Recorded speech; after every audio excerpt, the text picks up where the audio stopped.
കാണാൻ പെൺകുട്ടികൾ കാണും അധികമായിട്ട്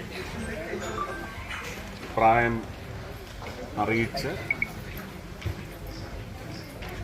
വളരെ അപകടകരമായ പ്രായത്തിലേക്ക് കടക്കുന്ന പെൺകുട്ടികൾ തീർച്ചയായും നമുക്ക് ഫ്രണ്ട്ഷിപ്പും ഫൺ ആൻഡ് ഫ്രോളിക്കിംഗ് എല്ലാം വേണം. പക്ഷേ സെൽഫ് എസ്റ്റീം, ഡിഗ്നിറ്റി ഇതൊക്കെ ഒരു സർക്കാരിൻ്റെയും ചുമതലയല്ല. ഒരു സർക്കാരും അത് നോക്കില്ല. നമ്മളത് സ്വയം നമ്മുടെ കാവൽക്കാരാണ്. ഇത് കഴിഞ്ഞ ഒരു 10-15 വർഷമായിട്ട് പ്രചരിപ്പിക്കപ്പെടുന്ന ഒരു തത്വമാണ്. നല്ല ആൺമക്കളെ അമ്മമാരാണുള്ളത്. ആ അമ്മയും ഒരു സ്ത്രീയാണ്. സ്ത്രീകളോട് ഒരുപക്ഷെ എങ്ങനെ പെരുമാറണം, സ്ത്രീക്ക് എങ്ങനെ കരുതലൊരുക്കണം എന്ന് പറയുന്ന വലിയ സന്ദേശം, ഇതെല്ലാം ഇതുമായിട്ട് അലൈഡായിട്ടുള്ള ഒരുപക്ഷെ ഇങ്ങനെയുള്ള അവസ്ഥകൾ സംഭവിക്കാതിരിക്കാനുള്ള പ്രതിമാർഗങ്ങളാണ്.